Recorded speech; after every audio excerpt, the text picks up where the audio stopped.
William Pender. Here. Charles Sawtell. Here. Jeb Stuart. Yep. George Custer. Yep. George Pickett. Here. Robert Holliday. Yep. James Longstreet. Yep. Carl Rader. Yep. Philip Sheridan. Yep. John Hood. Hey, Jeff, take a look at this saddle sore. You think that's serious enough to report? I don't know, George, but I'm certainly going to report mine. You boys can have the cavalry. Me, I'm going to apply for the infantry. Tired of playing housemaid to a temperamental mare.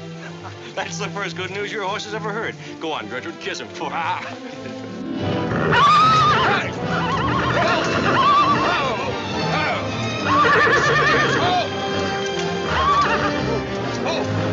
Stand still, you devil. Steady, boy.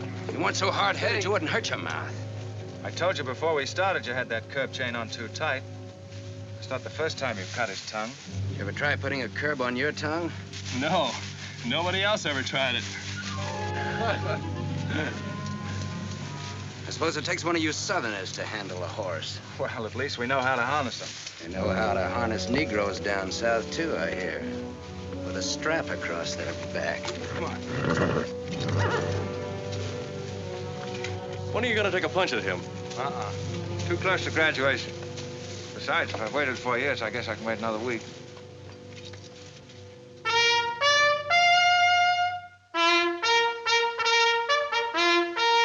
A breaking up of the American Union as it now exists is the basis of my plan. And that destruction must be made upon the issue of Negro slavery and on no other. The Union must then be reorganized on the great principle of emancipation. This object is vast in its compass, terrifying in its prospects, but sublime and beautiful in its issue. A life devoted to it would be nobly spent or sacrificed. If the federal government and its constitution are opposed to my way of thinking, the fault is not mine, but theirs.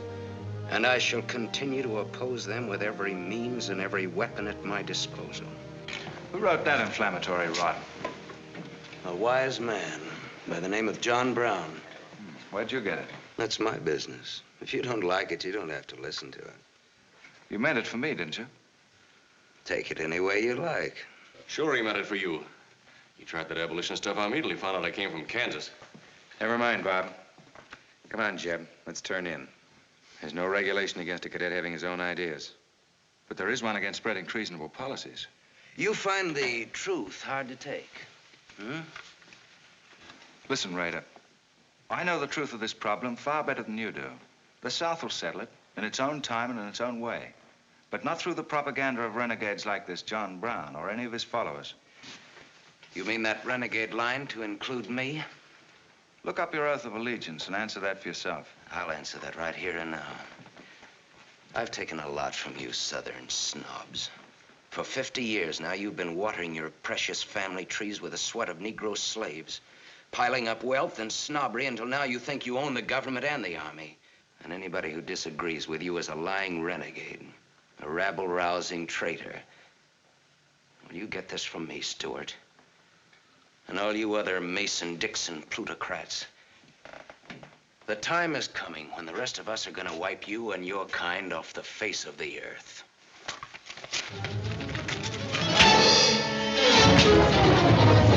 Jim, don't be a fool! No, let them fight it out! Hold it, Raider. Yeah!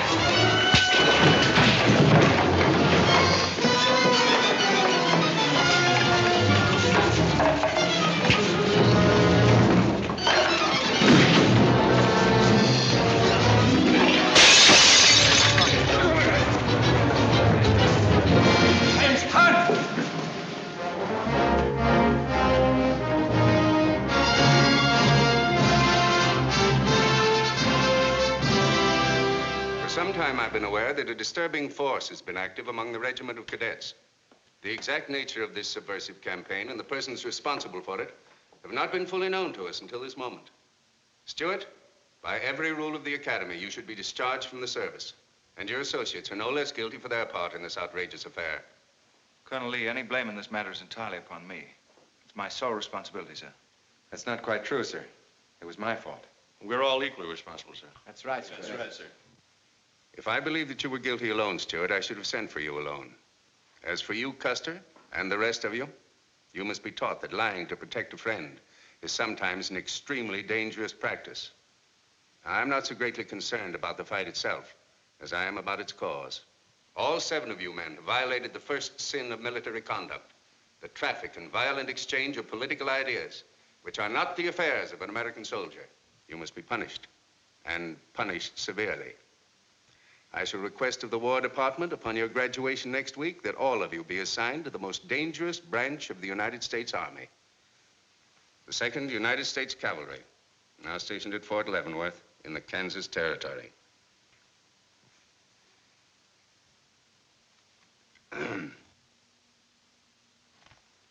That's all, gentlemen.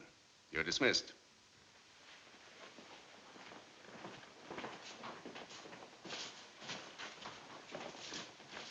Now send for Cadet Raider. How can you beat that? Fort Leavenworth, suicide stations, Kansas, and the Santa Fe Trail. What a piece of luck. That's it, and the cavalry, active duty, promotion. Why, we'll all be generals while the rest of these fellas are still shade for them. Oh, that's desolate country, Jeb. Nothing grows in Kansas but trouble. What are you talking about? I grew up out there, didn't I? Well, I suppose he's not. Oh! Yeah, wait till I get you boys out there, man alive. That's my stamping grounds. Well, hey! Great cheers for Kansas! Come on! These pamphlets were found in your quarters. Dozens of them. Together with a letter written by a member of the Abolitionist Party, instructing you to distribute them among those cadets who appeared to be sympathetic to their cause. How long has this undercover activity of yours been going on? Long enough. Very clever idea of your fellow conspirators to plant an agent in our midst. Your dishonorable discharge will be drawn up at once, and you'll be given until sundown to remove yourself and your personal belongings from the limits of West Point. Good.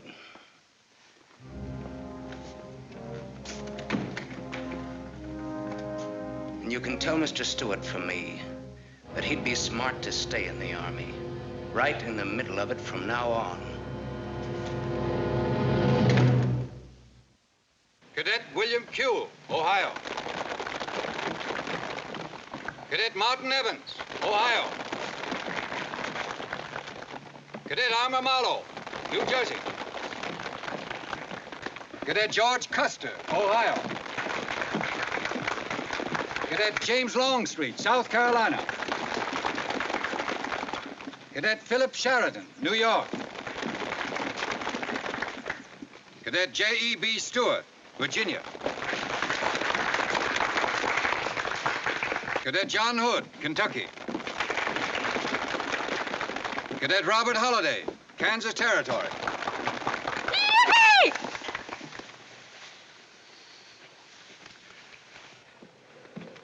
Cadet Jason Wood, Virginia. Cadet George Pickett, Virginia. My sister Kit. Thought 2 years in Boston would make a lady out of you. So did I. It just popped out. Cadet William Keel, Ohio. Cadet Robert Davis, New Jersey. It is now my great honor and privilege to introduce the Secretary of War of the United States of America, the Honorable Jefferson Davis.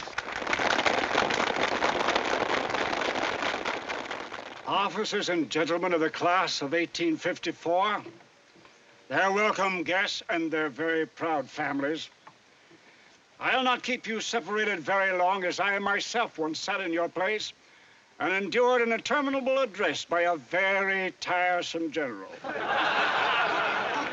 But as a Secretary of War of this nation, I have a serious obligation towards each new officer of the Army before he enters into active service. And that obligation is to make clear and definite his responsibility to his government. We are a new nation among the powers of the world. Just 80 years ago, we were fighting desperately for our freedom, and we're still fighting to keep it. We are not yet a wealthy nation, except in spirit, and that unity of spirit is our greatest strength. You men have but one duty, one alone, America. With your unswerving loyalty and the grace of God, our nation shall have no fears for the future, and your lives will have been spent in the noblest of all causes, the defense of the rights of man.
Yep, it's a shame this TKL of yours doesn't go any further. What for? There ain't nothing to go to. There's half a nation out there, Cap. Someday I'll build a real railroad to open it up, clear to Santa Fe. For a man who made a fortune out of horses, you sure got a heap to learn. Hey, Cap, tell the boys to speed it up a little, will you? The last time I had to get out and help them chop wood for the engine. Well, the first time you rode with me, I had to change your diapers. Hey, Cap, where am I going? Looks like you're going to Hades. Just wanted to know. Bob's been telling us about that railroad to Santa Fe so long now, Mr. Holliday. Surprised to learn it hasn't even been built. Well, that's not our fault, Stuart. You can't build a railroad over blood-soaked ground like Kansas. Decent settlers won't use it. We're losing thousands of pioneers to the Oregon Trail. They circle right around us. We heard about the raid at Osawatomie last week. What is the true situation out here, sir? Well, Kansas is a territory and not a state. We're ready to join the Union, but the big question is whether we'll go in as a slave state or as a free state. On one side is most of Kansas pro-slavers, people who came from the South. On the other side are the abolitionists, led by John Brown and his sons. Between those two elements, they've made Kansas a boiling pot of rebellion and massacres. That's why the Army sent you boys out here to Fort Leavenworth. See, suicide station. It's quite an honor. Excuse me, will you, sir? Surely. You know, the first time I saw you at the graduation, I thought of what Napoleon said when he first met Josephine. What was that? He said, I never knew this savage land they call America could breed such perfect beauty in mortal form. Thank you. That's a lovely line. Yes, isn't it? George has been using it for years, haven't you, George? I wish I could think of nice things like that to say. You wouldn't like what I'm thinking now. You were going to tell me something more about Kansas. Yes, what do you do on Saturday nights for fun here? Well, as I remember, half of Leavenworth takes a bath and the other half gets drunk. And since there are only 2 bathtubs in town, things get kind of exciting around midnight. Kid! By the way, how'd they ever come to name you Kit Carson Holliday? Well, Mr. Carson and my dad were very good friends, and they were so sure I was going to be a boy that they named me before I was born. Oh, I see. Well, I'm certainly glad they were wrong. Me too. Me too. Me too. Hey, conductor. Yeah? What are you going to do about that? About what? I'll tend to that. Hey, I thought I told you them Negroes had a right in the last coach. Their tickets give them the right to ride wherever they please. Now, I don't want any trouble with you, mister. And you better leave us alone. Well, I don't know what this country's coming to. Tickets? Stop shaking, Hannah. There's nothing to worry about. We're only a half an hour from the border. If we don't hurry, they'll be across the border. All right, go ahead.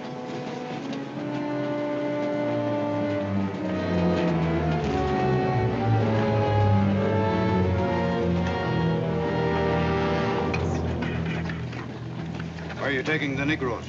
What business is that of yours? We're asking the questions. Are they free or bond?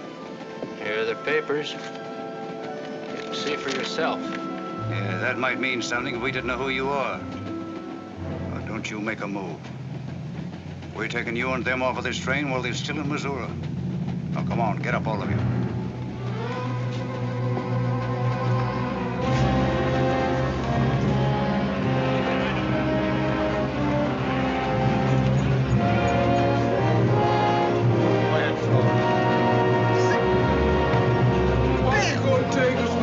Brown, what they gonna do with us? Stop it!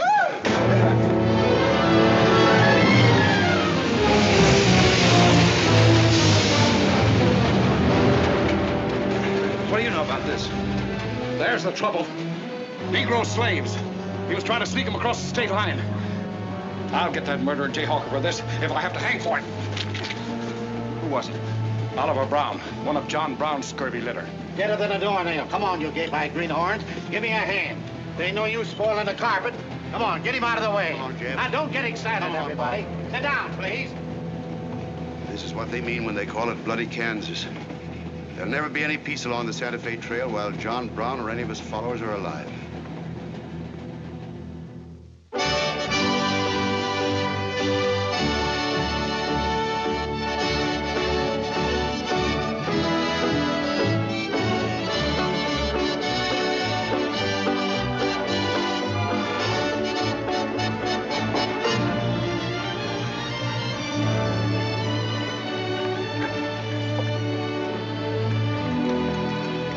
Now, this is the present terminal. I propose to come down here to Wichita, then along here across the Arkansas River, along the Cimarron River over here to Las Vegas, then on into Santa Fe.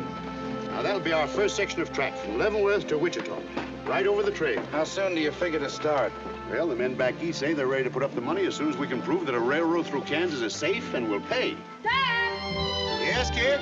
Where did you put the loading list? List? Gosh, I clean forgot to make one out. That's great. 98 tons of freight ready to roll and no orders for loading. How'd you run this business while I was away? That's why I sent you away, to show you what a skirt was. Look at your clothes. Look at the grease on your nose. What would your friends in Boston think of you now? Frankly, Dad, I don't much care. If you're going to keep your nose in a paper railway, I better keep mine in the family affairs. Tex! Wendy! Tex!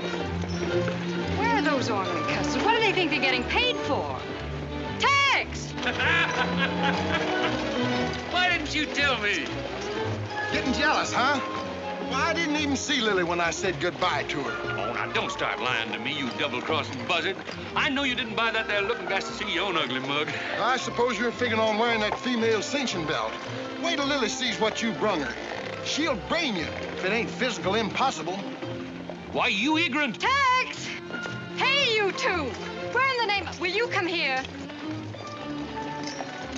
Hello, Miss Kit.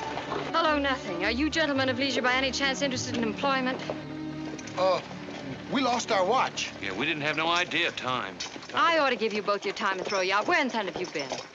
Well, you see, we had to buy these knickknacks. Well, we sort of got a gal in Santa Fe, Lily, Hofstadter, and what do you mean we? I'm engaged to her. Well, who ain't?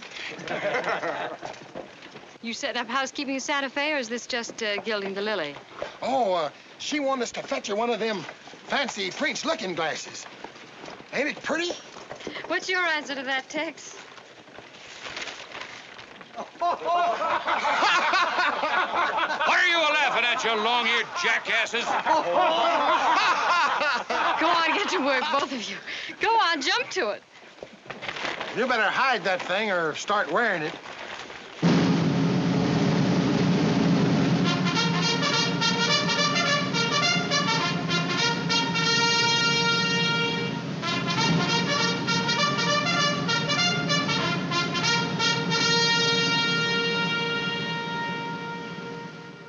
I'm going to put you new officers straight from the start. This is Fort Leavenworth and not West Point. You were sent here to man a frontier garrison. 3 of the officers you're supposed to be replacing are buried back of the hill in the little military cemetery. The other 4 haven't been found yet. The Regiment of Mounted Rifles has only one job, to keep the peace in Kansas. And we're here alone. There's no other fort between us and Santa Fe. And we're proud of that responsibility. We've got a tough reputation in the Army, but they respect us in the West. See that it stays that way. Order of the day. Lieutenants Longstreet and Holliday take B Troop and put them through close order drill. Lieutenants Stewart and Custer will take 8 men as an escort for the freight caravan leaving at noon for New Mexico. Draw the usual supplies and report to me for final orders.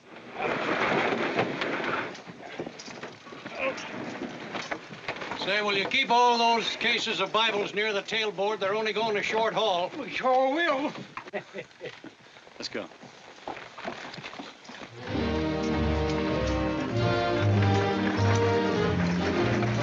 Convoy ready, sir. We're ready if you are. Good. I hope you have a nice, quiet trip.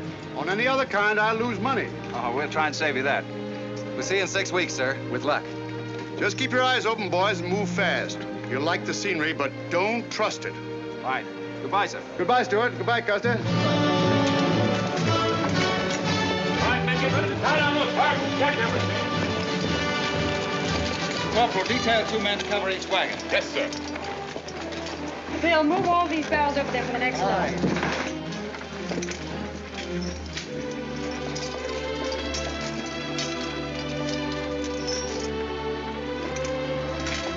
Well, Hey, looks like we both got the same idea. looks that way. How are we going to work it? Here. I've got an idea. Let's draw for it. Fair enough. Right.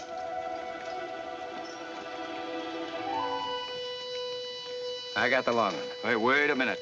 Where I come from, long man loses. Tough luck, old man. Here, hold my horse.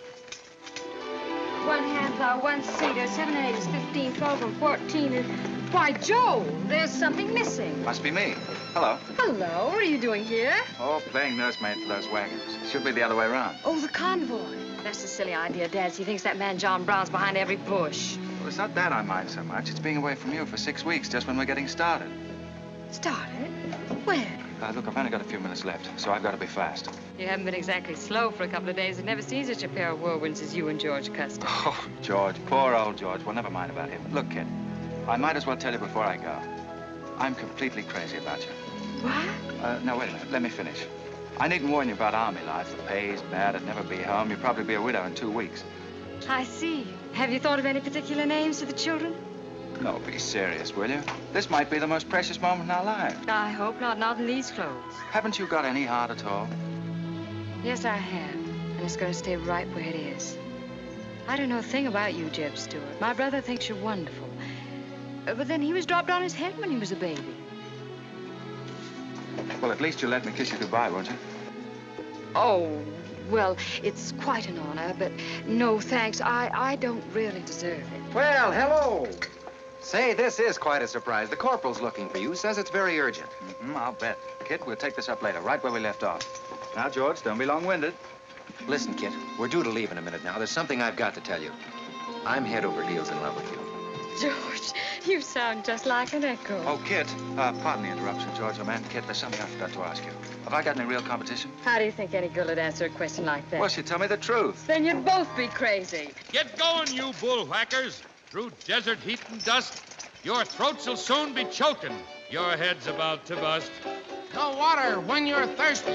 And all you get to eat is aromatic antelope and sun-baked buffalo meat. Boys. We may not even live to get our pay. But even if we don't get paid, there ain't no job we trade for hauling freight from state to state along the Santa Fe. Hauling freight from state to state along the Santa Fe. Yippee-yi-ki-yay. There's trouble riding with us all the way. Did you think over what I said, Kit? Every word. Take care of yourself, George. Don't worry about that. Goodbye, darling.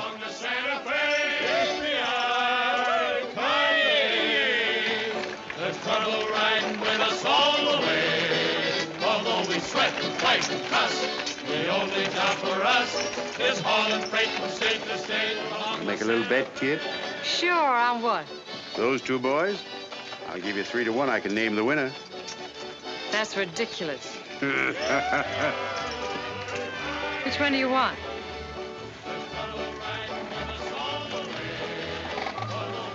I'll take that bet. Good.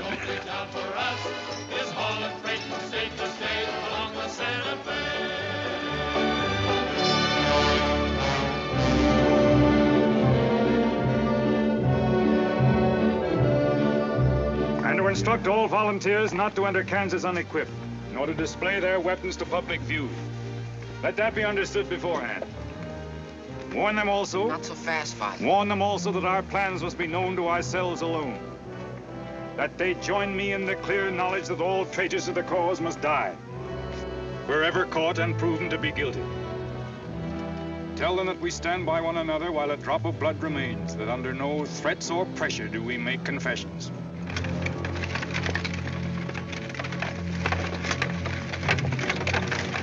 All right, that's our camp.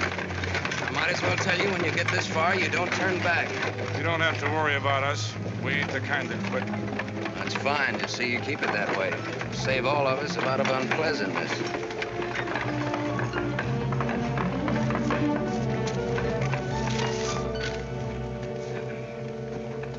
You've been delayed. Was there trouble, Raider? No, sir. We had to detour when we got to the border. I picked these new men up in Palmyra. Volunteer, sir. They're the credentials. From Illinois. You've come a long way. And we'll go the rest of it. We came here to fight slavers. The sooner the better. That's good. We'll put you to work at once. Kit Spinner, look after these gentlemen. Fine. This way, boys. We've received the news we've been waiting for. We break camp, Raider. Yes, sir. Let's start tearing down these tents now.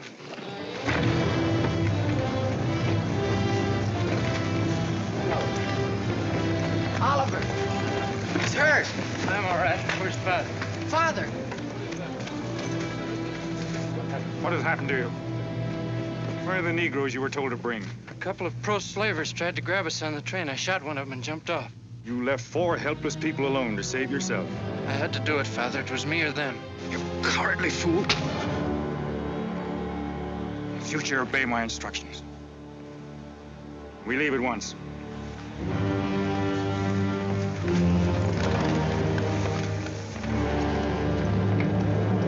All of you, down upon your knees. As once you sent the ravens to save Elijah, so now you have delivered into my hands the precious means of continuing thy holy work.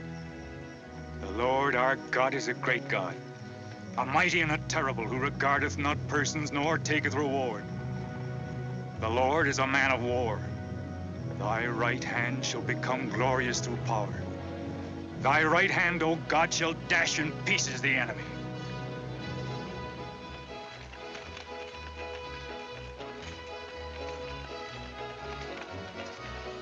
Hey, Oscar! When we cross the river, you watch out for that wagon that's got my looking glass. Hey, Tex, these horses are pretty tired. When are we gonna make camp? Oh, as soon as we cross the river, and then we'll be out of danger from both sides. You know, Lieutenant, I'm sure glad we're leaving civilization. It's getting too dangerous for a peace-loving man. I run into some of them abolitionists once, but who's this feller John Brown that talks so much about? Oh, as far as I know, he's just a dirty old windbag. In fact, he's just your type. Either of you ever meet him? No, but two of them fellas he killed at Osawatomie were friends of mine. You mean Jim Doyle and Alan Wilkerson? Yeah, and that's the reason I'd sure like to meet up with this here Mr. John Brown. He's got no quarrel with people like you, Tex. You do much better to leave him alone. Well, you can count me in anyhow. Even if he ain't harmed no friends of mine, I sure hate to miss a good fight.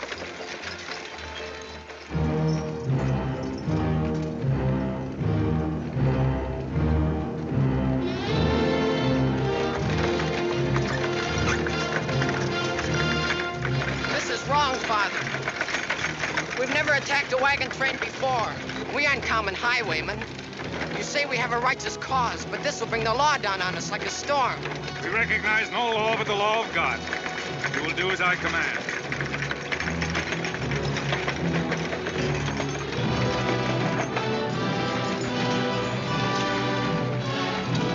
Take your men back, Raider. Wait for my signal.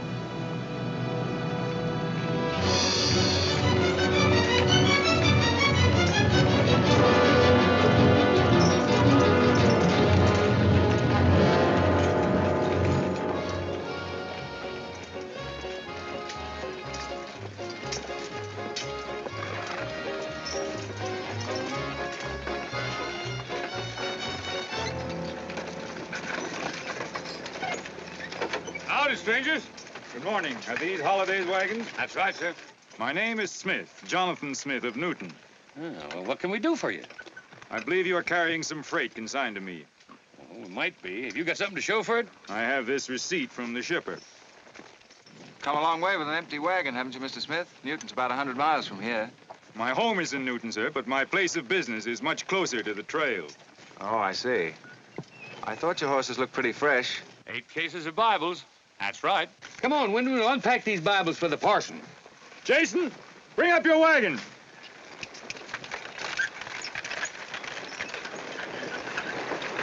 Get that pack down. I got to get them Bibles unpacked for the parson. That's a funny thing. I've seen that fellow somewhere. It's the way it seems to me. Isn't the kind of a face you'd forget in a hurry. No. Wait a minute. I know. In some magazine, The Atlantic, I think. Well, then he's either from Boston or he's a missionary.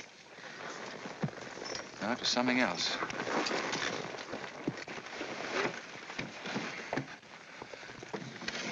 Been a lot of bad trouble over across the river lately, Mr. Smith.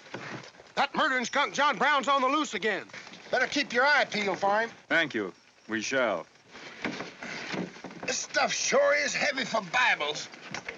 How would you know? You ain't never even saw one.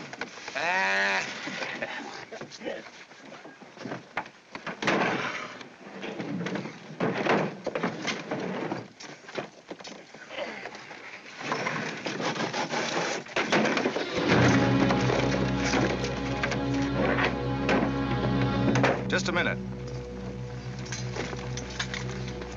I'd like to see those Bibles. There you are. Put your hands up and keep them up.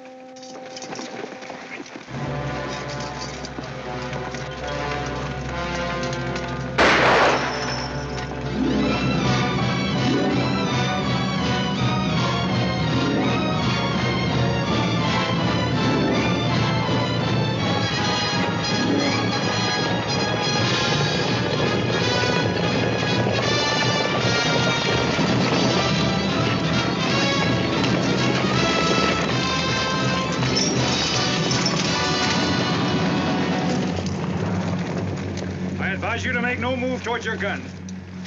Bring up the other wagon. Now then, quickly with those other crates. All right, get a move on there. Only the ones marked Bibles. Hey, Jeb, look. Our friend Raider. Well, this is a surprise. And a commission in the cavalry, too, huh? I see you've got the commission you were after. You know these men, Raider?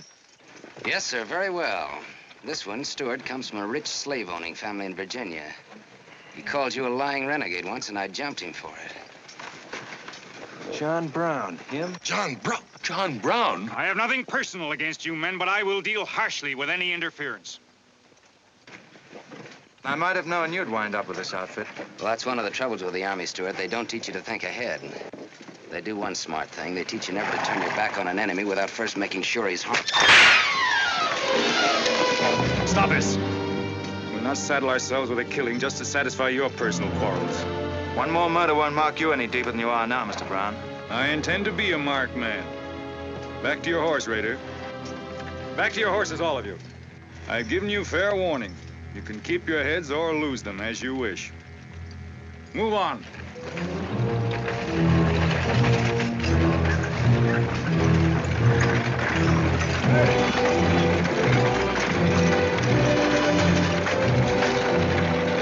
I saw what was in those cases, George. What? Contraband, rifles and ammunition. Gosh, then we've been delivering Bibles with triggers on them. Let's take a chance. Everybody, take cover and open fire. Dismount! Take cover!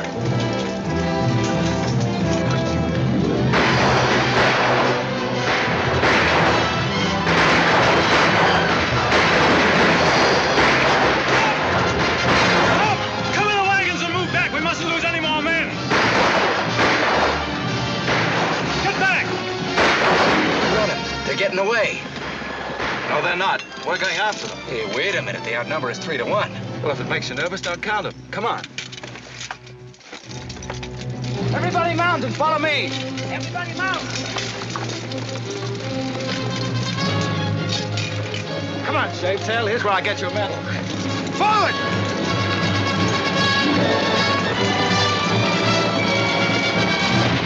Get those wagons out of here! Come on! Quickly!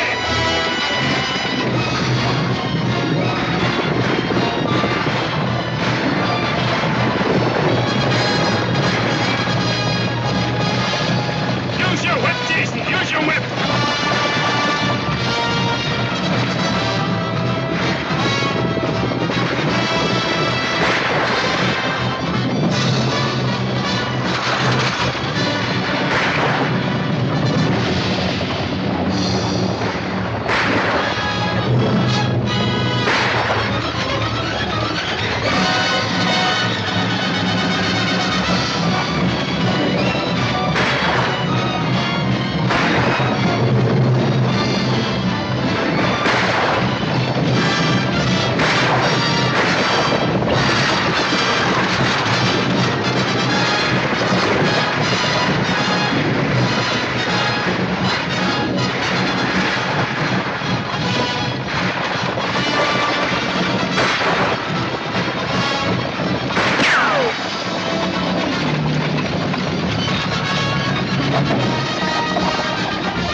I couldn't help it. I didn't do anything. All right, son. Nobody's going to hurt you. Who are you? Jason Brown. Brown. You one of John Brown's sons? Yes. Yes, but I never did anything. He made me go along. I never killed anyone, I swear it. I'm getting out. I'm quitting. You've got to take me with you. All right. Bring a horse up, George. Bring up the horses. Have to carry him back. The boy's badly hurt. It's his father's madness really striking home now. Jeb, there's a purpose behind that madness. One that can't easily be dismissed. George, you've seen the needle on a compass, haven't you? It's got a whole card to swing around in, but it always wobbles back to the north. What are you driving at? Just this. I've always known where your sympathies lay, but it never affected our friendship, and it never will. But it isn't our job to decide who's right and who's wrong about slavery. Any more than it is John Brown's. I guess you're right, Jeb. I'm sorry. That's more doggone fun than I've had since we got hemmed up with them engines. Yeah, well, the next time we shoot at a common enemy, you let me do the shooting. Boy, my gullet's as dry as a powder horn. Yeah. Get up! You busted Lily's looking glass. When she looks at herself in that, she'll think she's 100 years old. Or more. Of course we're aware that firearms are contraband in Kansas. Do you think we'd have accepted those boxes as freight if we'd known what they actually contained? Well, I'm just asking, that's all. Doesn't it seem strange to you that Dr. J. Boyce Russell, the most prominent religious leader in America, should be sending rifles marked as Bibles to John Brown? How can I control the marking of crates? We once received 3 tons of gunpowder marked birdseed. Well, then you'll have to examine every crate you haul. What? For all we know, this contraband may have been slipping through for months. Jason, listen, son. You've got nothing to be afraid of if you'll be honest with us. Now, I want you to answer my question truthfully. Did your father ever mention this shipment of rifles when he discussed his plans? Not to me. He never confided in me. Just Fred and Oliver. Fred and Oliver? My brothers. Where are their headquarters? I don't know where they went. They have a dozen places. I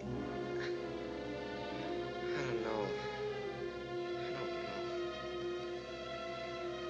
All right, kid. Don't worry about it.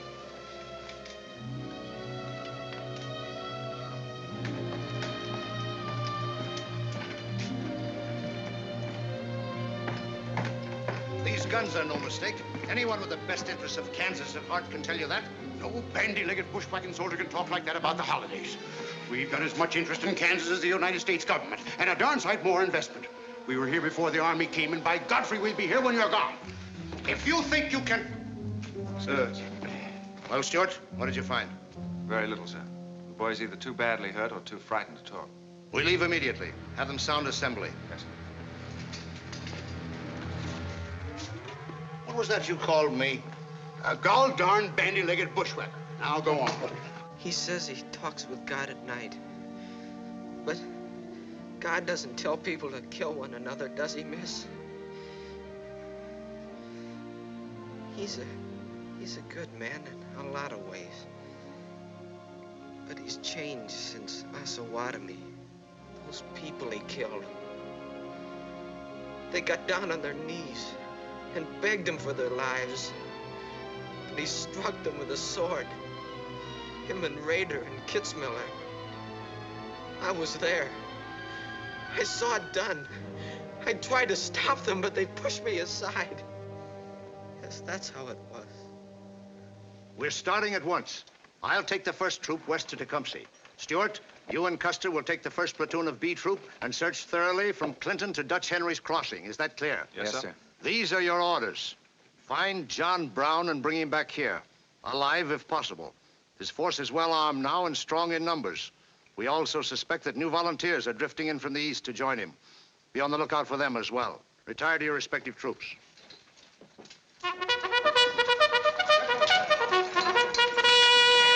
What's that?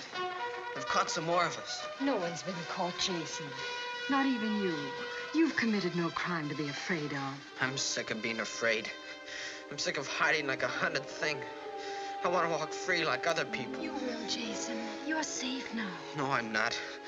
Not as long as he keeps killing and thinking that he's right. He can't be right, can he, miss? I don't know. His reasons may be right, Jason. They may even be great and good reasons. But what your father is doing is wrong. Terribly wrong. And he'll keep on repeating that wrong as long as he lives. Then I'll never be free of him until one of us is dead. I know that now. My life don't mean anything. But if he dies, maybe this whole scheme of his will die with him. I'd rather have it that way. His life. Even if he is my father, against many thousands. I'm gonna tell you where to find him. Oh, Jason, I'm not trying to... I'm gonna tell you anyway. In the house of Shubal Morgan, Palmyra. That's where they went. That's their headquarters. Tell the soldiers. It's better that way. His life against many thousands.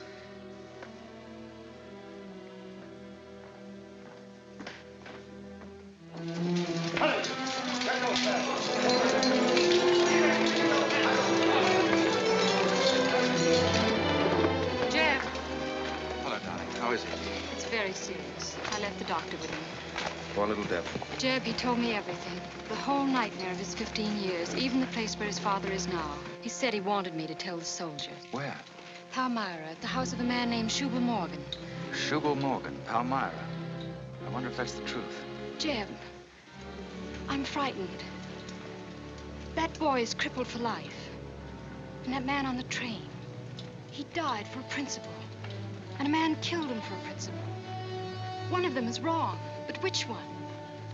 Who knows the answer to that, Kit? Everybody in America is trying to decide it. Yes, by words in the East and by guns in the West.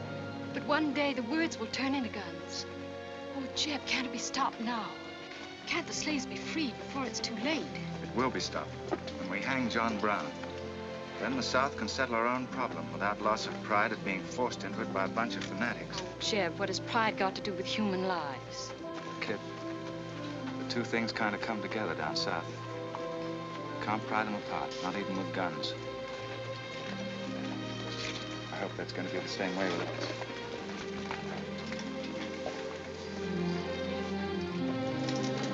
Uh-oh, that's me all over. Clumsy Custer. Or can I get into this, too? Yeah. Sure. Looks like you're in on it. Don't miss much, do you? I've seen you work before, son. That's where I learned. Just credit one more to my account, Kit. I like to let the interest accumulate. Well, goodbye. Goodbye, George. Kid, don't be long, Jeb. No. Goodbye. Kid, remember this, will you? I love you. Put that in your little bonnet and keep it there until I come back. I'll remember. Goodbye.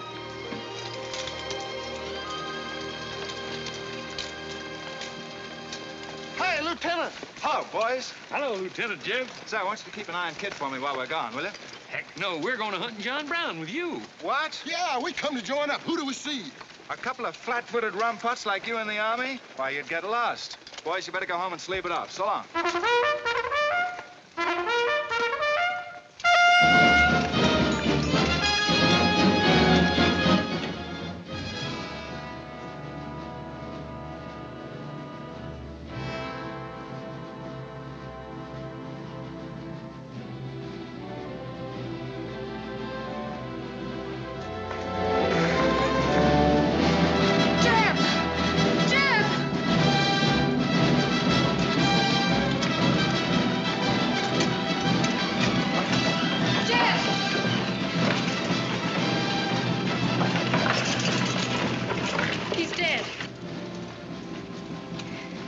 Find John Brown. Tell him. We'll try to find him. Goodbye.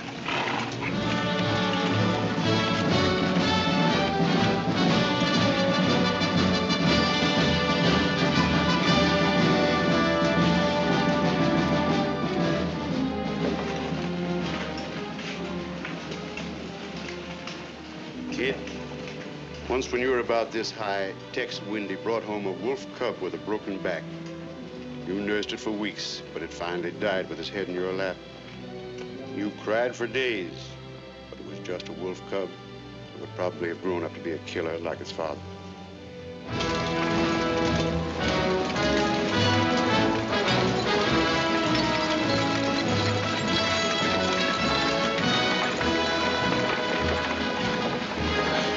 What has being flat-footed got to do with riding a horse?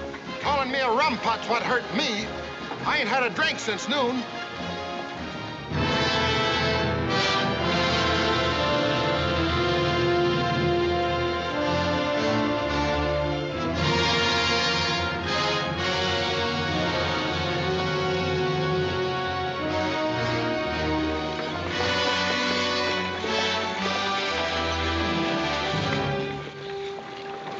All right, get the sledge.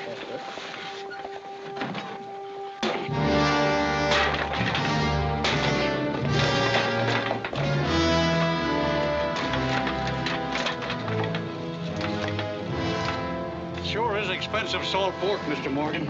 Not the way we get them. Look them over and stack them in the barn. Yes, sir. This looks like the best shipment we've had yet. Wonder what Rader's worked up about. Him and the old man been arguing for an hour. Looks like another job for us if Rader thought of it.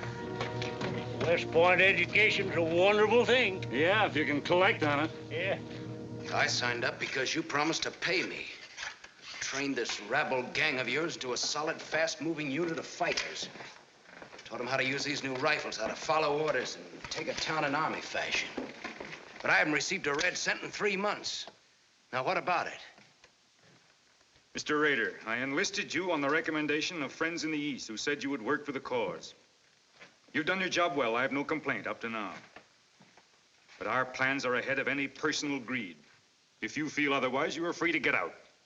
But you must decide here and now. I want only loyal men around me.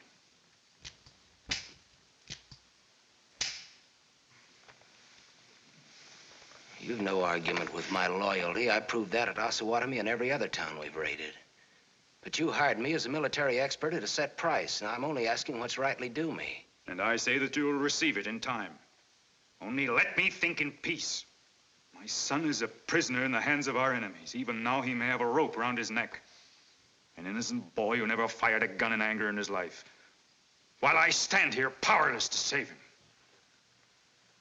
All right, I'll wait. Well, what's our next move?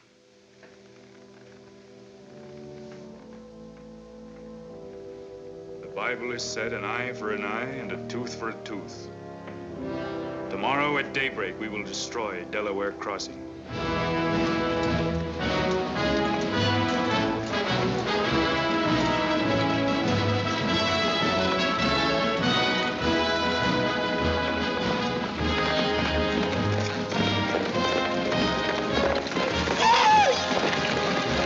Lieutenant Jeb! Through, Paul.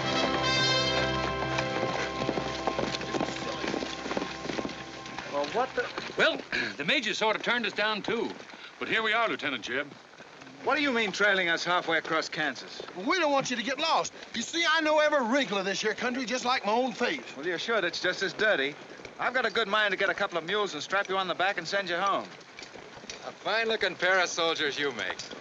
Well, all we need is some of them pants and a cap. And then, of course, if some soldiers just our size gets killed, why... All right, get back to the end of the column. Go on before I get that mule. We don't have to obey no orders. Since we ain't in the army. But we will. Yeah. Wait till Kit hears about this. She'll skin him alive. That's if they got any skin left.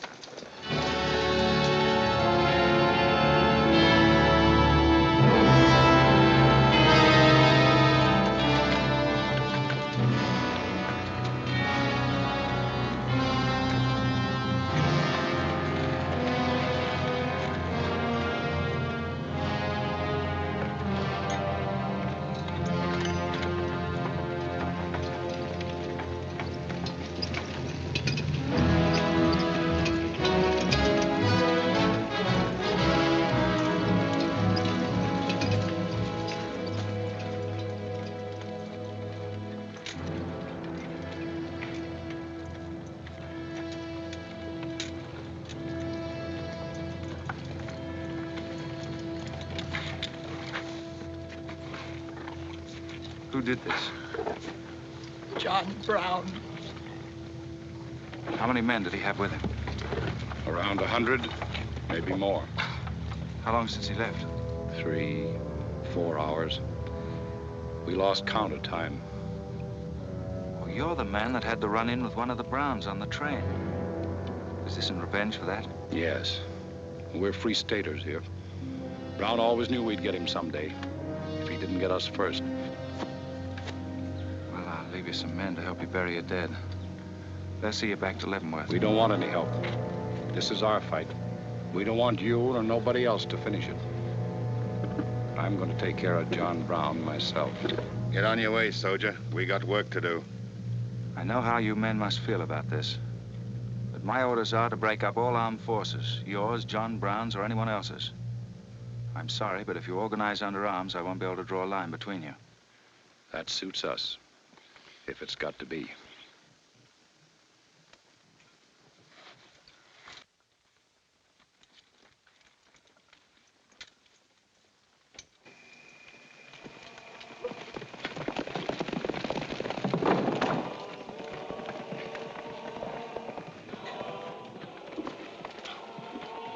you find out, Kitzmiller? A troop of cavalry from Fort Leavenworth are headed this way. Ignorant fools. Jubal, we're moving camp. Round up all your men. Get the wagons ready to roll. Just food and ammunition. We're traveling light and moving fast. What about the Negroes? We can't take all of them. We're not taking any of them.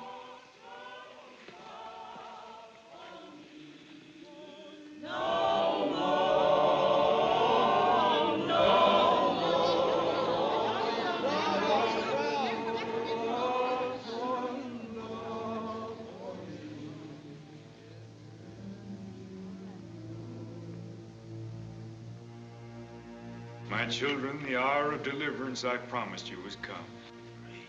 I am leaving Kansas now to continue God's holy work. For Gideon took 10 men of his servants and did as God had said unto him. And it was so that he did it by night. And when the men of the wicked city arose early in the morning, behold, the altar of Baal was cast down. Please, Captain Brown, what did that mean? What you gonna do with us? Means that you are freed, the first of many millions to whom I shall give freedom from slavery. Does just saying so make us free? How we gonna live? Get food and shelter? There are many good people in Kansas who will give you work and protection. From now on, you must fend for yourselves, as other free men do. My work here is done. Praise God. Glory, bless God, we's free. The captain done kept his word, we's free. We's free, we's free.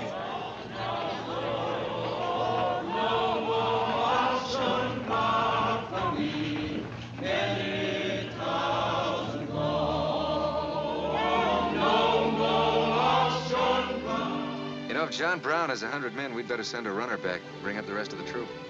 Better do it tonight. I'm going into Palmyra, George. You alone? Don't be crazy, Jeb. That town's full of jayhawkers. They'd shoot you on sight. Well, I'll have to take a chance on that. I'm going to get some other clothes, take a couple of men, and go in and do some scouting. I'll try to send you back word. Good luck. Say, do you two fellas still want to join the Army? Huh? I've got a job for you. It's no picnic. It's pretty dangerous, but I think you're the fellas for it. What do you say? Do you mean we're gonna have a real cap and a uniform? Mm-hmm. Well, we might have to be buried in them, but it sure sounds like a deal.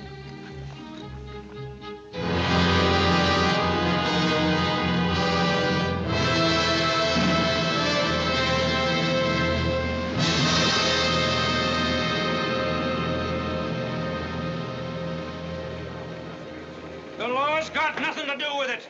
We came here to join John Brown because he's a leader and a fighter. The whole thing's going to be settled right here in Kansas.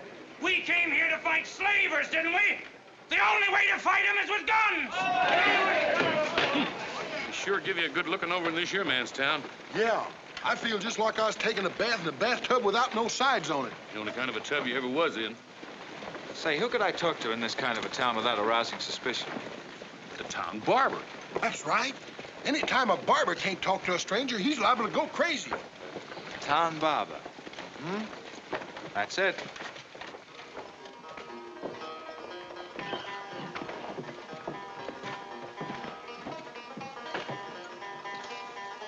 Howdy, boys. Howdy.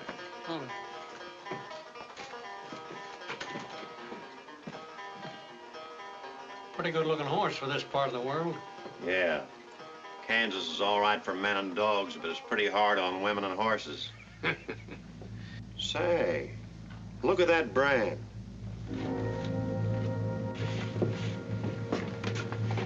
That's an army horse.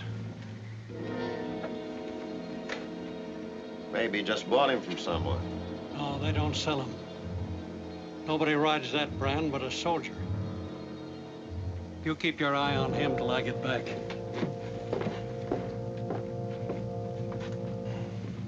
You still got that creepy feeling about this place? I don't know whether it's that or these here chiggers, but something's creeping over me. Why don't you scratch and see if it goes away?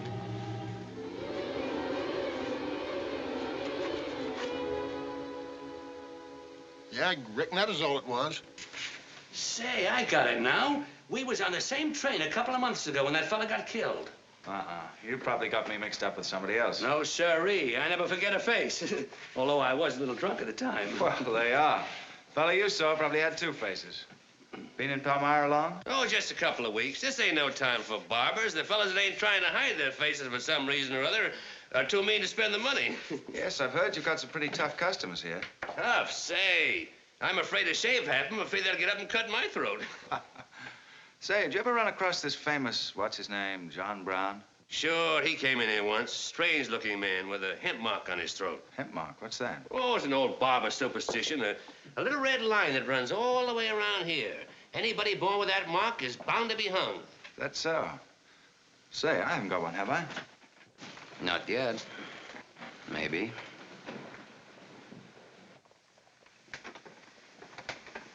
Well, well. Keep your hand away. Get it.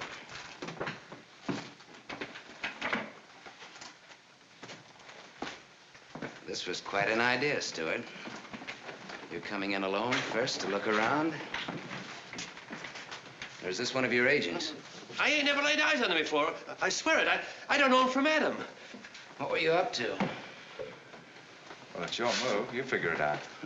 My next move is plain enough. Didn't they teach us how to handle spies when we caught them red-handed? Same treatment for renegades, wasn't it? When you catch them. This will make you quite a hero, Stuart. The class of '54 will turn out in a body for your funeral. They may even hang your picture in the West Point Library. There's worse places to hang. Get him out of here, Red, or we're wasting time. Just having a last few words with an old classmate of mine. And I had them coming to me. Come on, get up.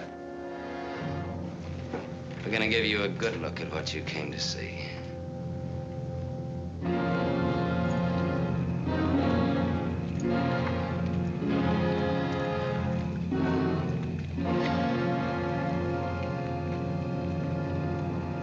We can't afford to take chances, sir. He was sent here as a spy. It's my advice to get rid of him. Let's string him up. Yes. And right away. What are we waiting for? What did you hope to achieve by coming alone to Palmyra? The Army has orders from Washington to bring you to trial. I hope that if I came face to face with you first, a lot of unnecessary bloodshed might be avoided for your men and mine. Were you innocent enough to think that I would surrender myself to you without a fight? I hope that you might consider yourself innocent enough to do that. Half of the people in America believe in your theory. A lot of them even condone your methods. That'll guarantee you a public trial. Fool. I'm not on trial, but the nation itself. Are you too stupid and blinded by a uniform to see what I see? A dark and evil curse laying all over this land. That's right. A carnal sin against God. Can only be wiped out in blood. But why in blood? The people of Virginia have considered a resolution to abolish slavery for a long time. They sense that it's a moral wrong. And the rest of the South will follow Virginia's example. All they ask is time. Time? Time? For 30 years, I've waited for the South to cleanse its soul of this crime. Since childhood, I have been possessed of the fire of correcting this wrong. I tried peaceful agitation. As God is my witness, I tried. Peaceful means failed long ago. Now I shall force a decision by bringing both sides into armed conflict. Letters, words, talk. The time has ended for that. Strength and action I wanted now. Not a voice crying in the wilderness, but a David armed with the power and the glory. David had a son, hadn't he? Son? Yes, Absalom, who deserted his father and went over to the enemy.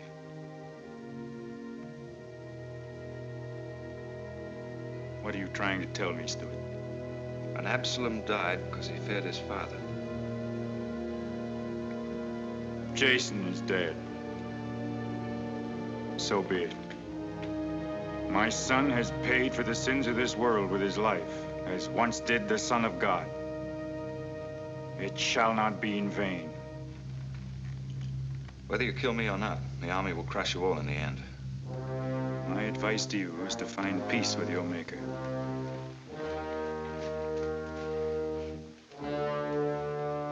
Now the big one. Sit down. I never liked barbers nohow. Now spill out, you little bitty rum weasel. I'll cut your throat. Where'd he go? I swear I don't know, boys. I think, well, they were taken out that way. Who took him? The three fellas. One of them was Oliver Brown. Do you see this razor? Well, I'm keeping it, and if you move a hair when we get back, I'm going to strap it on your liver and barbecue your carcass. Now, you stay where you are.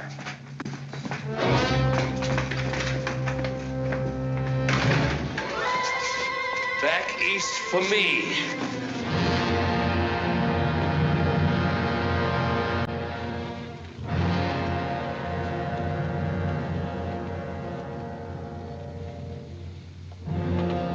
I called you all together as witnesses to hear my words.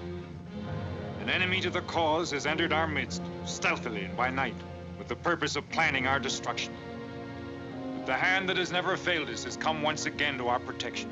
It is not with malice or revenge that we take this man's life, but in just retribution, as befits all enemies of mankind, all enemies of God. Ready, sir.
That white man talk like he's afraid.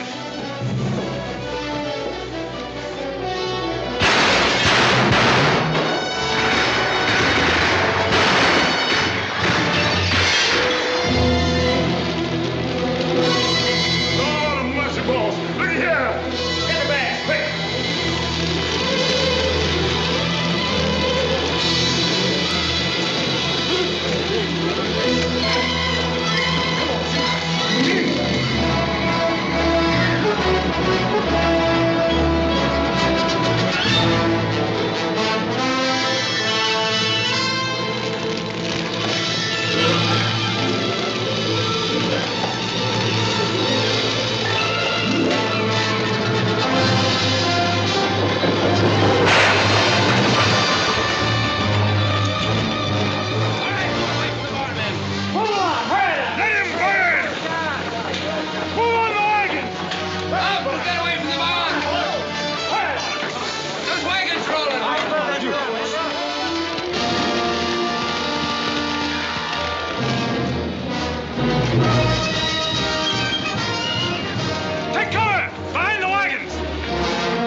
Jason, now him.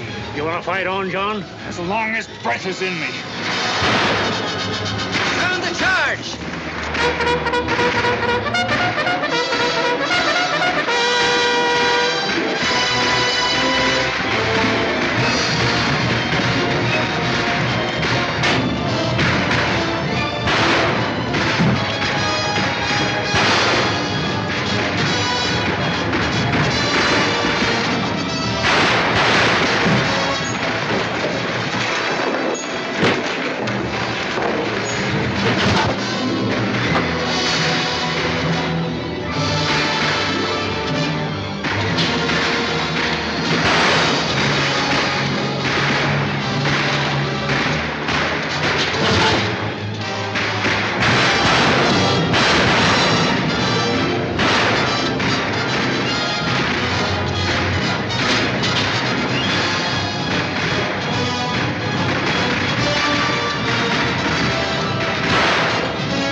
George. Don't let them get away. Load up!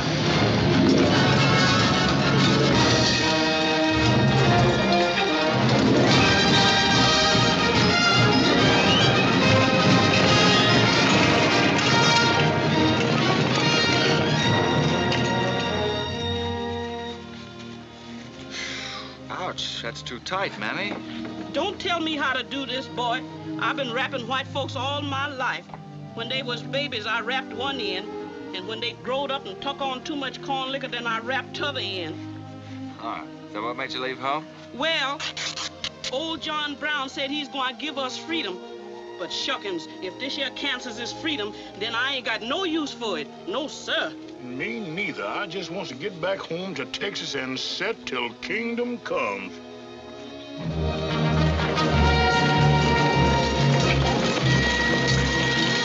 Dismount and fall out.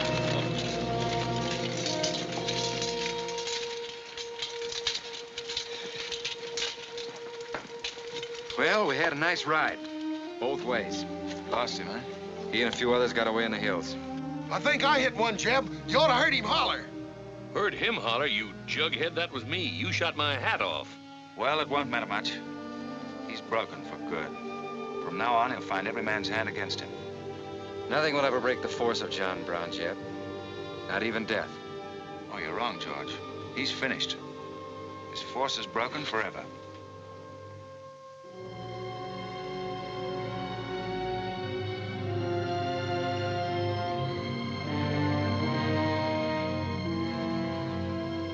Why hast thou afflicted thy servant, O Lord?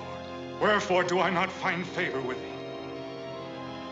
Why hast thou laid the weight of all this people upon me? Yes. This is a sign for which I have waited, O Lord. This is your command, the burning bush. Let there be no peace in all this land until we have revenged ourselves upon thine enemies. As once you smote the Philistines, smite now the fury of thy wrath upon these blind, misbegotten fools. And I shall be thy right hand. I, John Brown, shall be the sword of Jehovah.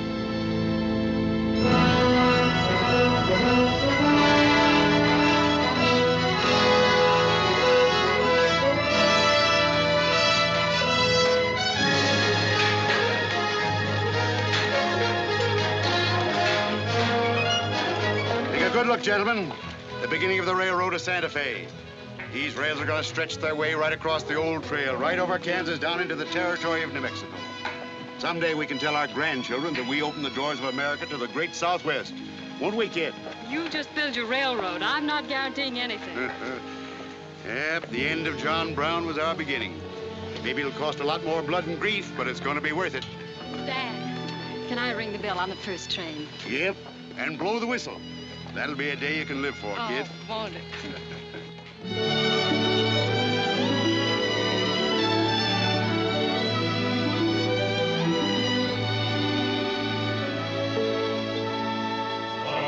Fill your glasses, fellows, and stand up in a row to singing sentimentally.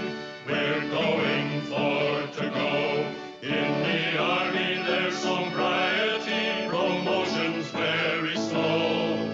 So we'll sing our reminiscences of Benny Haven's old. Oh, Benny Haven's old. Oh, Benny Haven's old. We'll sing our reminiscences of Benny Haven's old.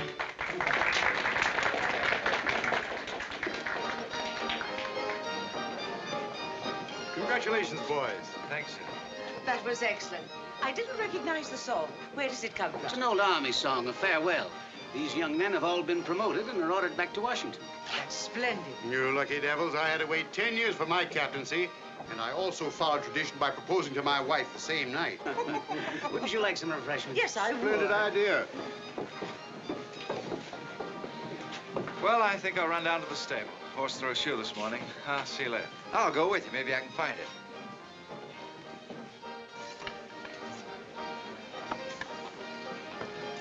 What did you have to go and lie for, telling the Major we was the best barbecuers along the Santa Fe Trail? I just mentioned it sort of casual. How'd I know he's gonna take us up on it? Wait till he starts eating this. He won't take us up, he'll take us up and out. You think it's gonna be hard chewing, Tex? Well, I don't know. I still got a hunch. We should have skinned it first. We took the horns off of it, didn't we? What is the captain's pay, Jeb? $38? 40. 40 a month. Say, that's enough to get... Go on, get what? Well, you know, this and that. What are you planning to do with your extra pay? Exactly the same thing as you are, son. Want to draw straws? Not this time. This means too much. Well, how are we going to handle it then? Take turns? I don't trust you southern boys in the moonlight. All right. Let's ask it together. Hey! Wait a minute. What is this, you loon? Come on, don't argue. Just come along and listen. There you are. George has got something to ask you, Kit. You have the floor, George. Well, I don't know just how to start, Kit. But there's an old Indian woman who hangs around the fort and tells people's fortunes. She's supposed to be a wonder at it, and, well... Yes, George? Well, she said I'm going to get married soon to a very beautiful girl. Did she, George? That's very nice. Pretty slick opening remark. Kit, were you ever by any chance a blonde? Why, no. Not even as a baby. Are you sure? This old woman's never been wrong before. Absolutely sure. Well, maybe she's still right. There's a whole lot of beautiful blondes in the world, George. Let's ask her. Let's. Wait a minute.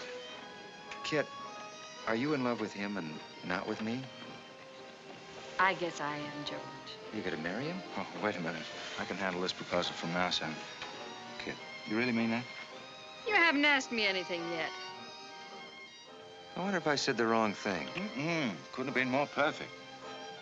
Now, where's that Indian?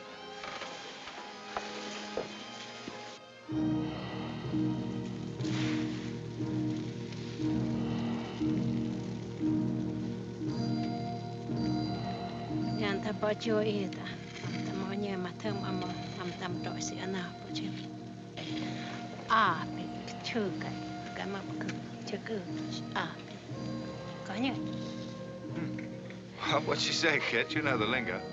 She says that this is one of the last times we'll all of us be together as friends. Now ask her something sensible. Who's going to be the first general?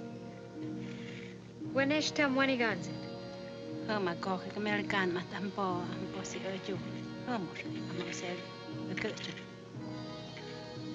She says that one day you'll all be famous men, great in battle, but bitter enemies.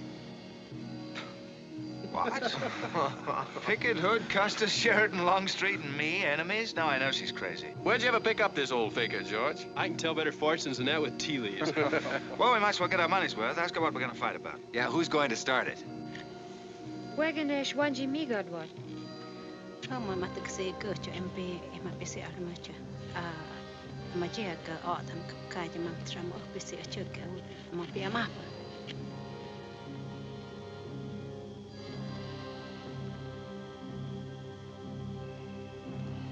What's this? Too ridiculous to tell? She says the fight has already started.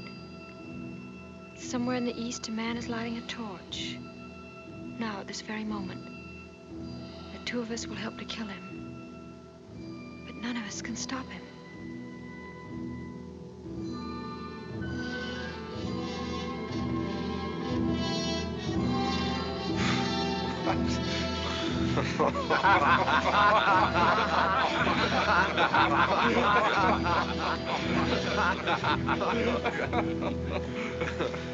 Here is where I would attack first. The arsenal at Harper's Ferry. Give me only 100 good men, Dr. Russell. Well-armed and God-fearing men who believe in the cause. I will lead them through Virginia. Rouse the thousands of discontented slaves who will flock to join us. Then sweep down through the South, through the Carolinas, Georgia, Alabama, Mississippi. Then, with the entire nation in a state of chaos, we can dictate our own terms. Have you considered the Army, Captain Brown? Surely they'll be after you in full force within a few hours after you first attacked. Let them come, Dr. Russell. Let them try to stop me. I've studied that country for years. It's full of good hiding places, natural forts where large forces of brave men can defy pursuit indefinitely. Mr. Raider will go ahead of us and scout the town. Yes, sir. With his knowledge of military methods and our great advantage of surprise, we can outwit the army at every turn. Captain Brown, this plan of yours is mad. Worse than mad. It's high treason. Such a brazen attack would lead to civil war. Exactly. That is exactly what I want. Is it your wish, then, to destroy the Union? My answer to that is yes. To the devil with the Union. We've got to fight sometime. It might as well be now. Gentlemen, I came here to Boston at great personal risk. There's a price on my head of $10,000, so my time is precious. You've given me much help and encouragement up to now. But all that we have done in Kansas and elsewhere will be wasted unless you see it through to the glorious end. How much money will you need?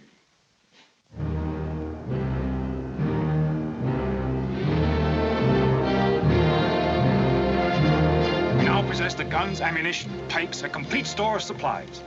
The place and the hour are set. Harper's Ferry, daybreak, Monday, October the 16th.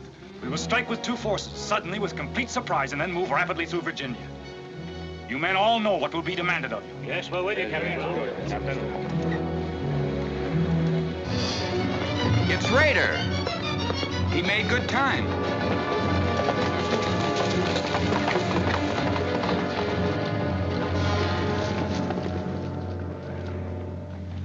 Well, what did you find? Speak up. Is anything wrong at Harper's Ferry? No, the town itself won't be any trouble. There's a bridge of the Baltimore and Ohio Railroad to be blocked, and we gotta cut that telegraph line to Washington. What about the government arsenal? It's guarded by only 2 men. Here, I made this rough map of the place. Good. Excellent. This is precisely what I wanted. We must first take some hostages from the town. That'll prevent an attack by the civilians, and we'll move directly on the arsenal. Now, there's something else. What? I want to settle our account. Back in Kansas, you promised to pay me what's due when you got the money. How dare you demand the settlement of a private matter? With the nation's hour of deliverance not 3 days off. Well, that's putting the cart before the horse, isn't it? I've done a job for you nobody else could do. So I was right at Palmyra. The cause itself means nothing to me. I'm only holding you to your word. Are you indeed? Have you forgotten so quickly my methods with disloyalty? I haven't forgotten anything. But you've got the money to pay me and you can't afford not to. Then add this to your memory. I haven't waited 30 years to bargain with a rogue at the final hour.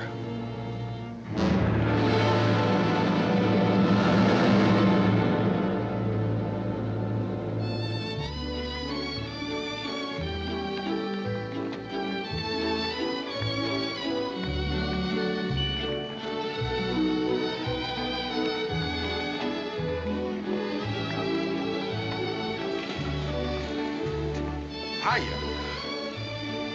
This is the kind of army life I like. Did you ever see me waltz? I've heard of it, but this ain't no Santa Fe shakedown. Hold it. You in high society now. Come on. May I have your invitations, please, gentlemen? What's them? Them's them little white cards.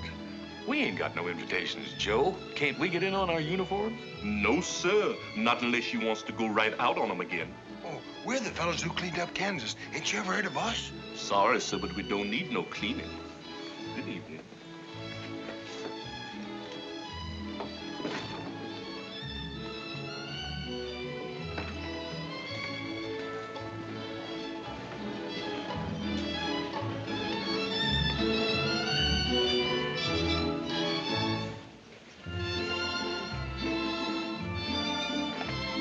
Hello, handsome. Oh, hi, Chip. My, you're a dream tonight. How's the party? I don't know. She hasn't come out yet. Who are you waiting for? Oh, a friend of mine promised me a surprise tonight. A night I'd remember the rest of my life. Yeah? You don't know any girl here but Kit, you know.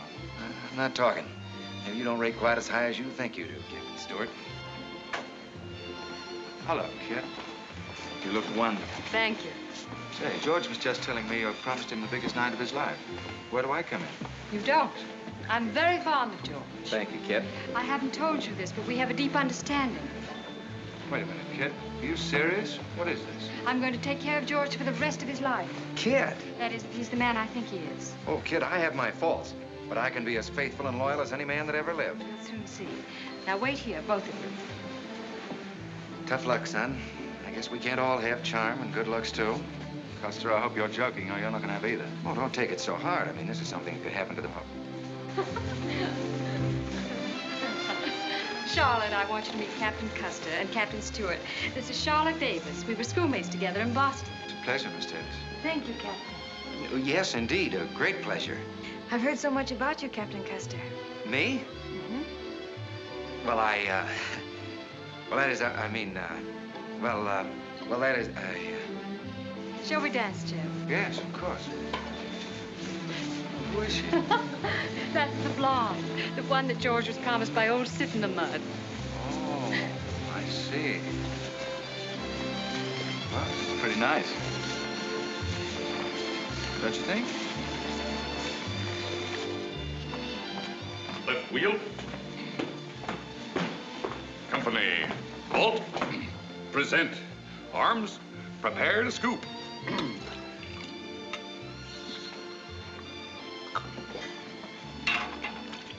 Yes, sir?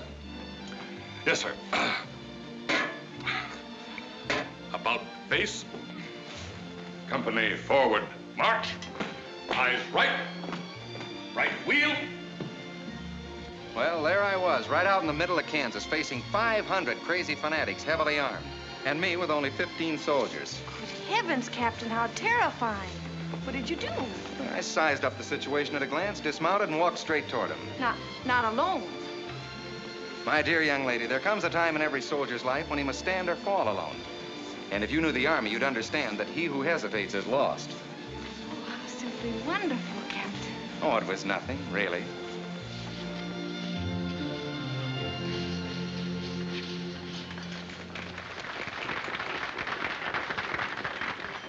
Will you come and meet my father, Captain? I'd be delighted. Is he in the government service? Yes, but I think he'll lose his job in the next election.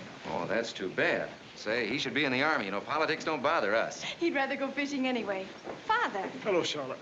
Hello, Colonel Lee. Hi, dear. Father, I'd like you to meet Captain George Custer. Oh, but of course I met the captain at West Point when he graduated, didn't I? Yes, sir. Hi, Custer. I'm fine, Colonel Lee. We've heard good things about you. Congratulations. Yes, the captain's just been telling me how he put down the trouble in Kansas by himself. Splendid job, pile, man. Splendid. Wasn't there also a chap named Stuart, Jeb Stuart, connected with that campaign? Stuart? Yes, sir. He was around. Shall we dance?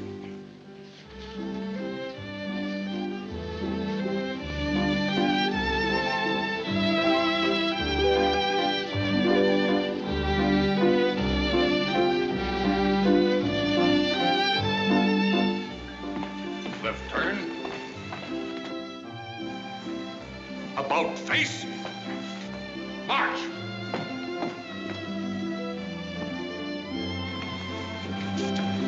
Jeff, go away. You've danced with your sister once already. I don't want her. I want you. Come on. Here, you can't leave me stranded alone in the middle of a ballroom. Quiet, spread. Phil, take over this detail, will you? Oh, may I? Are you drunk? If I'm not, I ought to be. I've just seen enough to knock anybody down. What are you talking about? An old friend of yours is outside, and he asked me to bring you to him.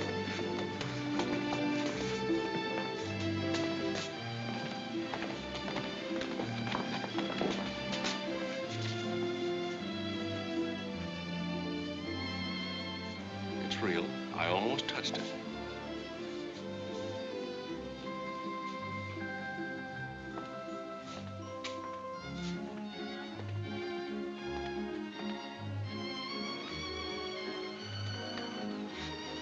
What are you doing here? I came to find you. I know what you think of me, Stuart, that I'm no good. Well, maybe you're right. But maybe I've got something to tell you that'll change your opinion. You'll have a hard time doing that. Suppose I told you that I left John Brown 3 hours ago with a well-armed force of men, not very many miles from where we're standing. I'd say you were out of your mind.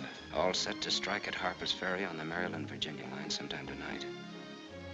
With reinforcements of over 1,200 men expected before daybreak from Pennsylvania. Brown plans to arouse the slaves.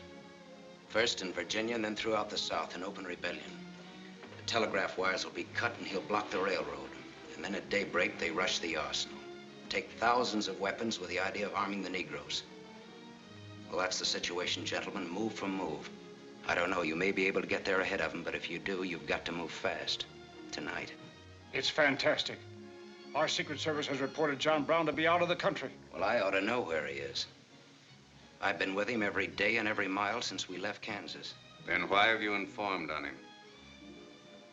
Don't forget, Colonel, I was in the service once. I was young and I made a mistake. I didn't know that then, but I do now. I guess some of the things we learned at West Point stay on inside of us a lot deeper than we realize. Anyway, I couldn't stand by and see my country torn apart by a madman like Brown. I had to come here. This was something a lot bigger than myself. Couldn't have been the size of the reward you'll get for turning him in, could it? I said why I came here, and that's the truth. But I am entitled to any reward. I'm even willing to go back there and rejoin him tonight, just in case he gets suspicious or changes his plans. Now, what more proof do you want than that? I believe him because it's too dangerous not to. How soon can you start, Colonel? We'll be ready to leave in an hour. The officers are all here. Call them at once and proceed with all speed to Harper's Ferry.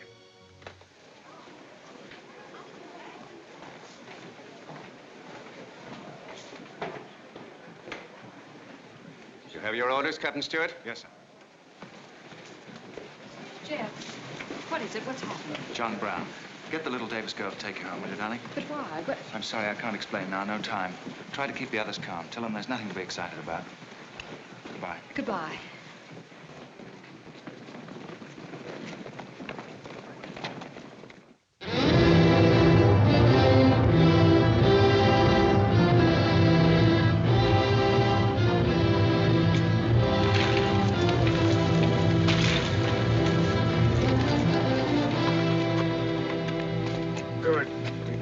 On that score. You say no train is due until well after daybreak? No, sir, not until 8 o'clock. I rode within 10 miles of Washington to make sure. What kept you so long? I had to take a side road both ways. Ugh. Schubel, Townsley, get your men, block the railroad bridge. We meet below the arsenal at daybreak. Kit Miller, go to the town with 20 men and get the hostages. You know the ones? Yes, sir. Rest of you men, follow me.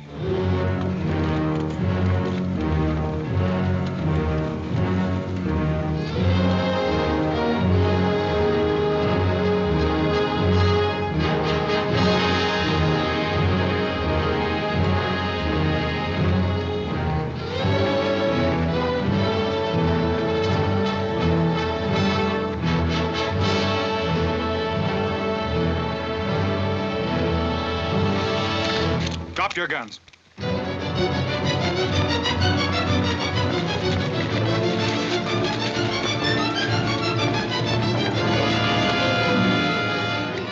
Captain, we got enough guns here to arm 1,000 men. With plenty of powder and bullets. Stack those guns and ammunition near the door, ready to haul. Hurry up, boys. Get them out there. The men from Pennsylvania will be here within the hour. You know, this isn't an arsenal. It's a fortress. We could stand off the whole army here. What about the prisoners, Captain? What is the meaning of this outrage? Why have you broken into our homes and dragged us here? Who are you? I am John Brown of Kansas. John Brown?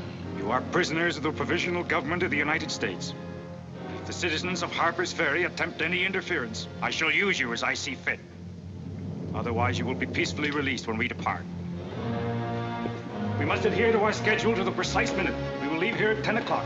By nightfall, we should be 35 miles into Virginia. What about the men from Pennsylvania, sir? If they're late in arriving, we cannot wait. Wouldn't that be taking a long chance? No word of us can leak out until tomorrow, maybe even 2 or 3 days, and then we'd be 1,500 men. I don't see that there's any reason to hurry. That sounds sensible. I disagree. I'm anxious to get out of here, and time is our most valuable weapon. You're in command, sir. But that's been the fatal mistake to many an expedition. My advice is to wait.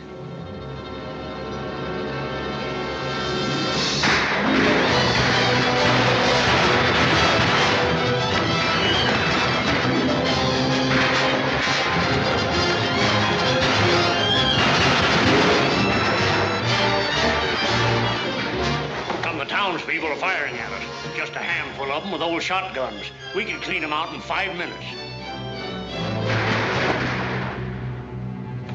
Idiots. Why do they fight us? Can't they understand?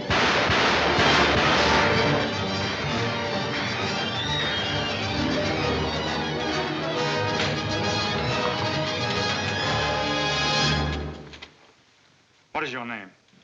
Brewer. If you value your life and those of your fellow townsmen, you will do as I say. Yes.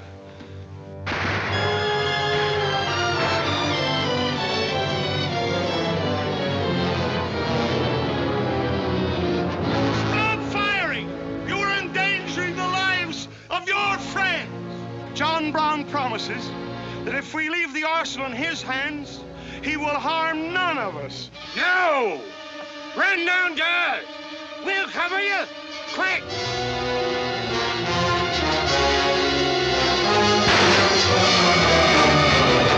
Stupid cattle! Can't they understand we're here in a righteous cause? Their interests are also ours, the good of the whole nation. We'll leave a lesson at Harper's Ferry for the rest of the South to profit by. Wipe out those fools at the foot of the hill.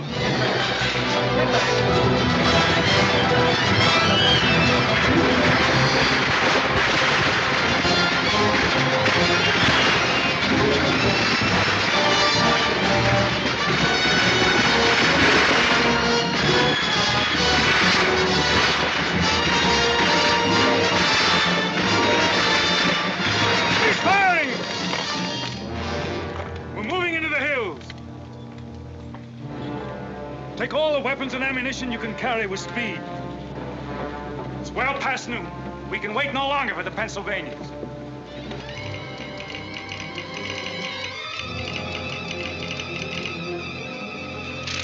"18 citizens of Harper's Ferry killed, 33 wounded by John Brown's invaders in open rebellion." It's from the 2nd Force at Frederick, Maryland. The road to Harper's Ferry is blocked, unable to get through. Jefferson Guards and the Winchesters under Lee's command passed through Upperville an hour ago. They will be the first to arrive at the ferry.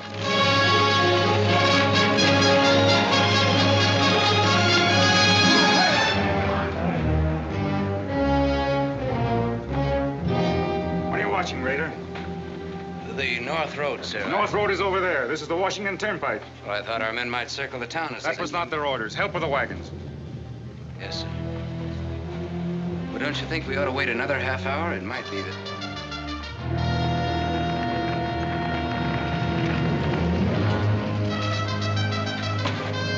Every man inside! Bolt the doors! And the loopholes!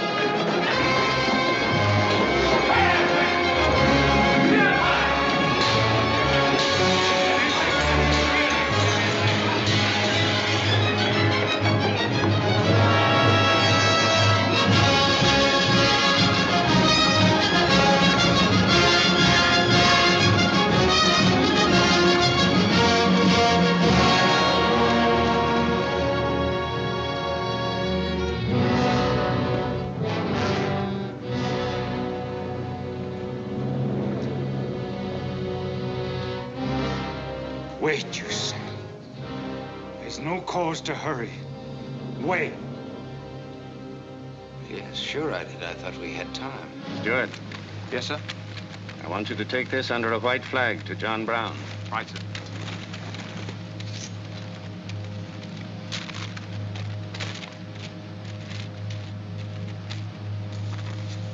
There's to be no parley.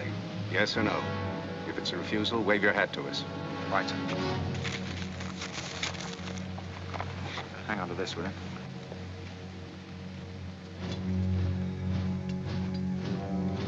Captain Brown, they're coming up the road with a flag of truce.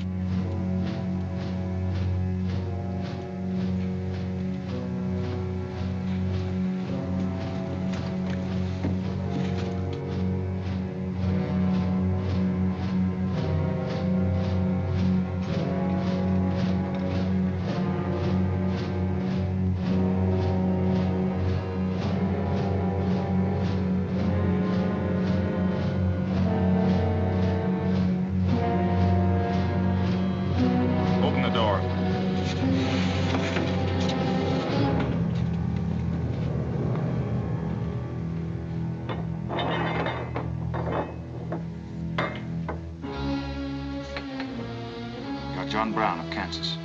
I am. We've met before, I think. And thanks to Mr. Rader, we now meet again.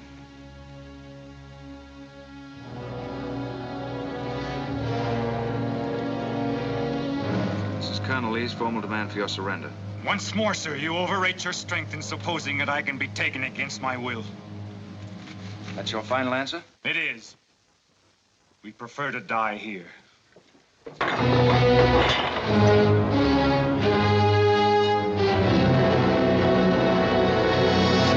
to surround them! Take Troop B to the right at a gallop, Troop A to the left at a gallop. Troop C, draw your carbons, dismount! Go! Take cover! Forward at a gallop! Follow!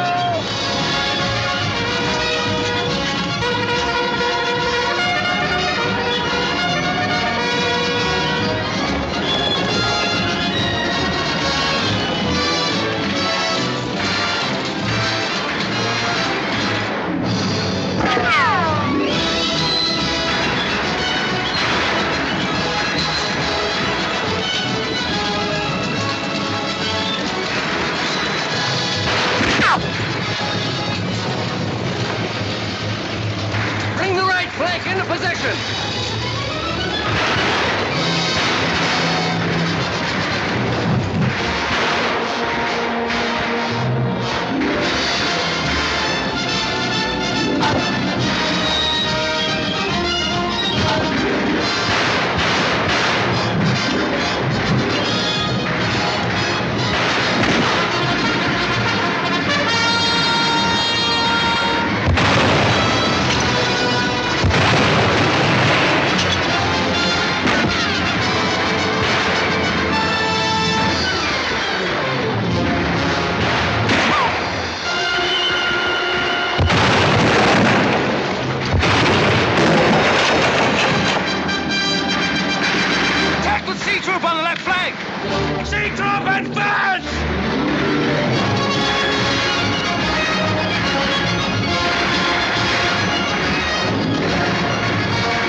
Betrayed him for a handful of silver. No.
born for this. I'm not crying for him, Jeb. I see something else up there. Something much more terrible than just one man. Have you any last words, John Brown? I am only walking as God foreordained I should walk. All my actions, even the follies leading to this disaster, were decreed to happen long ages before this world began. But I cannot remember a night so dark as to have hindered the coming day, or a storm so furious as to prevent the return of warm sunshine and the country at peace. I, John Brown, am now quite certain that the crimes of this guilty land can never be purged away but with blood. I let them hang me. I forgive them, and may God forgive them, for they know not what they do.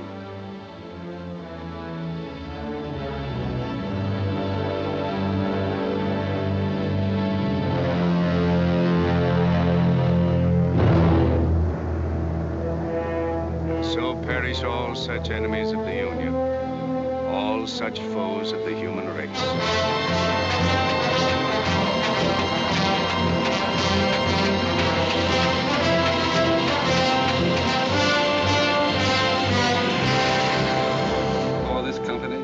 And there to have given and pledged their troth each to the other, and have declared the same by giving and receiving a ring and by joining hands, I pronounce that they are man and wife, united forever with ties that no man shall break asunder, nor the years disturb, whose shining paths shall run together from this day hence unto eternity.